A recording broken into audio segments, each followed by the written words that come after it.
Footsteps moving north and south across an invisible line has echoed for centuries, carrying hopes, grief, labor, love, and memory.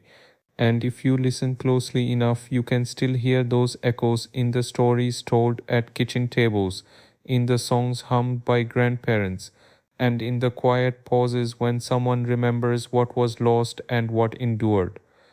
My name is Bilal, and I want to walk with you through a shared history that does not belong solely to textbooks or monuments, but lives instead in families, in customs passed hand to hand,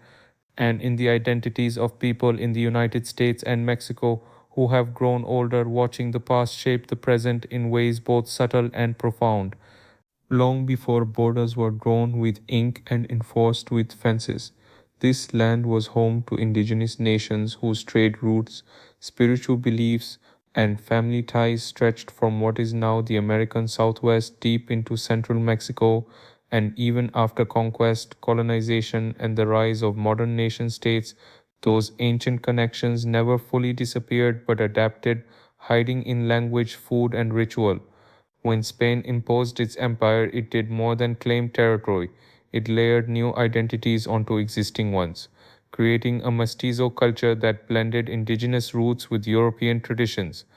a blending that still defines daily life on both sides of today's border. After independence movements in the early 19th century, the line separating the United States and Mexico shifted dramatically following war and treaty, and suddenly families who had lived on the same land for generations found themselves labeled foreigners without ever moving, a quiet trauma that older generations would pass down through stories of lost property, altered surnames, and the enduring feeling of being between worlds. As the United States industrialized and expanded, Mexican labor became essential to railroads, agriculture, and mining, and migration north was often seasonal, practical, and understood as part of life rather than a crime, with grandparents today remembering parents who crossed back and forth to work, returning home with wages, tools, and tales of distant cities.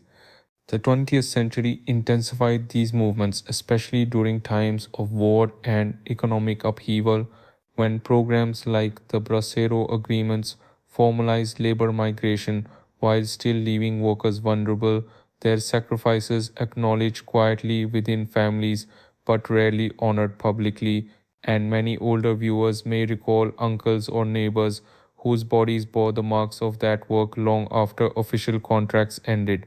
With time, communities formed, blending Mexican traditions with American realities, creating bilingual households where children learned to navigate two cultures, while elders carried memories of villages left behind, memories preserved through recipes, religious festivals, and stories told again and again so they would not fade.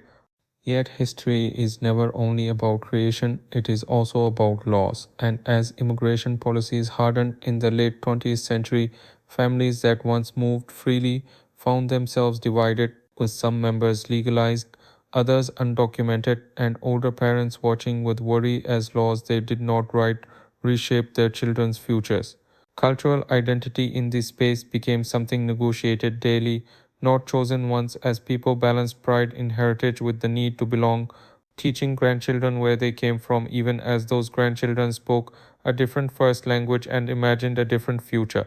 Memory, especially for those over 50, became an anchor, a way to make sense of rapid change, and oral histories gained new importance as elders realized that if they did not tell their stories, no one else would, and entire chapters of lived experience could vanish. In recent years, scholars and communities alike have begun re examining these personal histories, recognizing that migration is not merely a movement of bodies but a transmission of culture, values, and resilience, and that the border itself is less a line than a long zone of interaction where identities are continuously shaped. For older adults, this recognition can feel like a quiet validation, an acknowledgement that the struggles they endured, the compromises they made, and the traditions they preserved matter beyond their own families. At the same time, there is a growing awareness that younger generations, raised in a digital age and often distant from ancestral homelands, risk losing touch with the depth of this shared past unless bridges of memory are actively maintained. Festivals, museums, and community projects on both sides of the border now seek to capture stories before they are lost, recording voices that carry accents of villages no longer visited and memories of border towns before highways and walls altered their landscapes.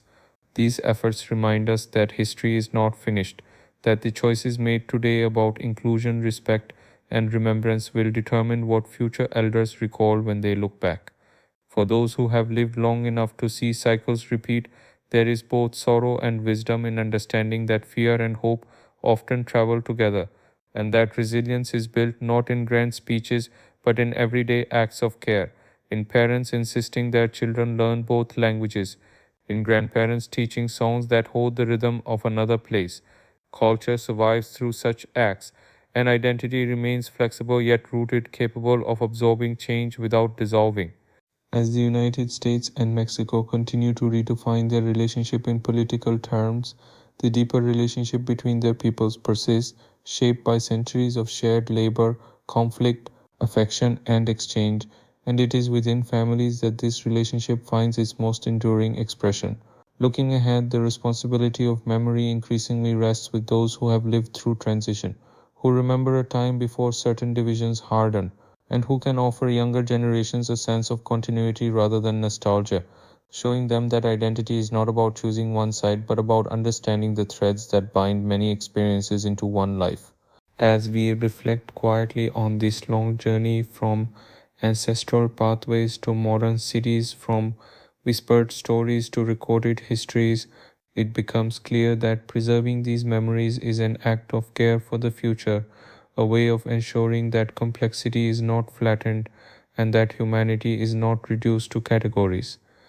If this story has stirred your own memories or reminded you of voices you once heard and still carry with you, I invite you to pause and reflect on what you have inherited and what you will pass on. And when you feel ready to like this film, to subscribe so that these shared histories continue to be told with patience and respect, and to leave a comment sharing a memory or family story of your own, because in doing so, you help keep the circle of remembrance alive and ensure that what we have lived will not be forgotten by those who come after us.